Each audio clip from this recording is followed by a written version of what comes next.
Мынакей Сарош, ата кандай деп кой. Мынакей Айкош. Робияш. Ононош. Робияш неме Сара Айкошко футболка менен шорт алып келиптир да, пасекө. Саар менен. Ононош. Мен сага айтып атам да ошону, кызым. Красавица кызым. Азыр Сараш экөөбүз Заря базар карабыз, а? Анан сен Испания бийге бийлей турган кофта алабыз, чешка алабыз, карасаңа. Макулбу кызым?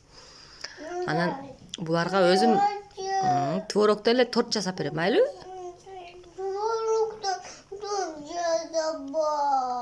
Үстүгө свечаны коюп коебуз, анан көп свечаны коебуз. Үстүгө клубникаларды мынтип коебуз. Ооба, сен үфүлдөйсүң. Макулбу? Өзүм торт жасап берем. Торттун ордуга клубника алып берем буларга. Тоюп жейт да витамин. Менин кызым катта адамдай болуп калды, Рахат эже көчүүгө катта ылайык джинсы шорт алып келиптир. Сонун болуп калды да анан.